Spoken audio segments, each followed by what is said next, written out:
what is the greatest triumph? Because we all have different things that inspire us. So interesting to see what is it that actually Mr. Gold sees as his biggest achievement, as he's had many, many achievements in business.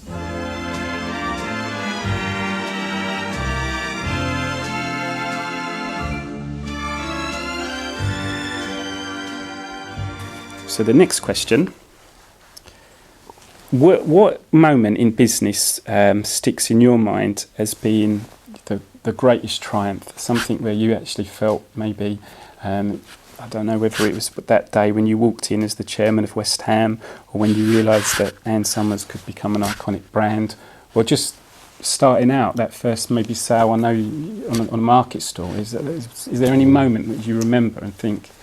Robin, there really are too many moments in my life, that I've been very fortunate, very fortunate. We talk about entrepreneurs and determination, and the desire and the will to succeed, but also, a big element in our lives is luck. Bad luck, good luck. And I've at times had what I thought is good luck turned out to be bad luck. I'll give you an example of that. When I first got into business, I'm 21 years of age, and I'm now working in a little kiosk in London, just off of Charing Cross Road, and the business was failing. And then one day, my brother called me and said, "I can't pick you up this evening." And on a Wednesday, we'd always go to my mother's. Religiously, we did this. And he said, I can't do that because my van's broken down and I'm not going to be there until, I really don't know, maybe 9 o'clock, maybe 10 o'clock. I said, "Look, don't worry. I'll go next door and get a coffee, and you get here when you can. But I might be next door in the cafe." Well, I actually left my shop open. Now, I've done this before, trying to see if there's more business after 6 o'clock, and there hadn't been. But this particular evening, by 6 o'clock, 6:30, it was dark. My little shop is down a side road off of the main road, 3-4 shops from the actual main road. And because it's dark, my little kiosk is now lit up, and it's like a little bit, it's like a beacon, and I can see the people walking down Villiers Street, which is the main street. By 7 o'clock, my little kiosk and the inside of the shop is full of people. People are coming down to see this little shop and come to investigate. And my book and magazine, science fiction magazine and bookstore is full of people. And I took more money that evening. My brother arrived at 10 o'clock. I'd taken more money in that evening from 6 till 10 than I'd taken all week. Wow, but I wasn't sure. Now, the following day, I stayed until 10 o'clock. I have to leave at 10 because my train goes at 10, and I'd sold my motorbike to fund the shop, so I've got to go by train to get back home. So at 10 o'clock, I closed, but I'd taken more money in that day than I'd taken all week, even more than the day before. Now comes Friday, Friday night, I decide I'm going to stay in the shop until the last customer goes. The last customer goes at 12 o'clock. I took more money than I'd taken all week, and I slept in the shop. And I slept in the shop for a fortnight. Every night, I invested in a sleeping bag, and wow. I now realise that this is a late night shop, and I'm working till 12 o'clock at night. But the key to this is luck. That would have never happened to me if my brother doesn't break down, because I tried staying open later. What I didn't realise was that staying open late, when it got dark, then my shop really stood out. And of course, I built up a clientele over the years. And then, but it has to be remembered, nothing's forever. This is something else I learnt. And I remember the landlord coming to me and said, I'm giving you notice, your lease is expired. Well, I didn't even remember signing a lease, I'm a young guy, didn't understand these things. And I thought, oh no, oh my luck. I've now got a car, I'm married, I've bought a bungalow, everything's going great for me. And now is the bad luck. I had the good luck when I discovered that my shop was a late night shop, and I was making some decent money. And I cursed my luck when the landlord came. So I'd had the good luck, and here was the bad luck. The bad luck was he was serving me notice to leave. What I didn't realise was that was probably one of the luckiest things that ever happened to me, because I'd probably still be there if it wasn't the landlord coming along and saying, your lease is up. So what I did with the money that I made, I got 6 months to find other premises, and I ended up finding, and what I didn't realise at the time, but I subsequently learnt, there was a recession on. So that properties, there was the opposite to a property boom. There was a depression in the property market, and I actually bought four shops. Bought them with a very small deposit. They were very happy to do a deal. So with a small deposit, I bought 4 stores. I bought one to start with, and such was the market that there were plenty of retail stores available. Again, I didn't realise it or understand it, but that was a very lucky moment in my life, because I opened 4 stores.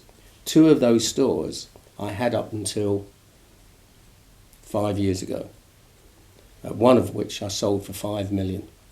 I paid £100,000 for it and sold it for 5 million. You do have to wait a long time to make that kind of profit. But luck played a part. And the other 2 shops, and remember this is in the 70s, the one I sold recently for 5 million, we're talking about 2013, but I'm talking about in the 70s, having sold 2 shops that I paid £50,000 each for. They were almost like cabins put on to on a bomb site in Tottenham Court Road. So there were temporary buildings that were put up after the war, and they'd been there since the war, and now we're in 1970 something, and paid £50,000 each for them. And a chap came in and said, I'm from BBCI, and I've been instructed to offer you 2.7 million for your 2 shops. Well, it was truly unbelievable. And I remember saying, well, my instinct was to say no, because, you never take somebody's first offer. So if he was prepared to pay 2.7 million, maybe he'd be prepared to pay a bit more. So I said, no, I just think that these 2 stores are worth £3 million. And he said, well, Mr. Gold, he said, this offer, I know, I've been in this business for years. I know that this offer is fantastic. He's just a representative of the bank, he's been sent out to do the deals. Anyway, came back. As he left, I thought, oh, God, should have said yes. Regretted it, And of course, for 2 weeks, nothing. And I'm thinking, wow, wish I'd have said yes. I mean, it was 2.7 million was huge. Anyway, came back 2 weeks later. He said, I've spoken to our principals, and they've said under no circumstances would they pay £3 million for these 2 stores. The offer of 2.7 million is very generous.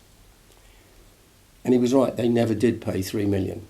What they paid was £2,999,999.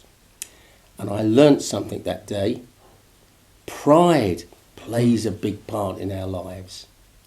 The principal had made a statement that he would not pay £3 million for that site. Those 2 are important. I mean, what I subsequently found out, a lot of the deals have already been done with all the stores down the road. I think it was about 12 of them. And of course, all of the land behind, that's what they were developing. And the reason that he didn't, and there's another example of that. If you remember, one of the greatest footballers ever and one of the greatest managers ever was Trevor Francis and Brian Clough. Trevor Francis was at the time at Birmingham City, and Brian Clough was the manager of Nottingham Forest. And Brian Clough said to Birmingham, I'd like to buy Trevor Francis from you. And they said, we want £1 million. Brian Clough said, I'll never pay £1 million for a footballer. And of course he didn't. He paid £999,999. Again, it was pride. Pride, he had said publicly that he, under no circumstances would he pay £1 million for a player. And he didn't. Although Trevor Francis has always been spoken as the first £1 million player, he never was. So, we've talked about what drives us, what's important, and I just wanted to add that pride is also an issue in life and in business. Thank you. I mean, what I also take from that, where luck does obviously play a part in business, but you need the work ethic to turn that luck into an opportunity, which Mr. Gold did by sleeping in his shop for 2 weeks. He had the work ethic to make that opportunity obviously work for him. And we were talking a bit there about negotiation, where you always allow the other person to walk away to think that they've won a bit as well. So you create a win-win situation, and that's quite clever in negotiation, and I've found that myself in many property deals. So thank you very much for that answer.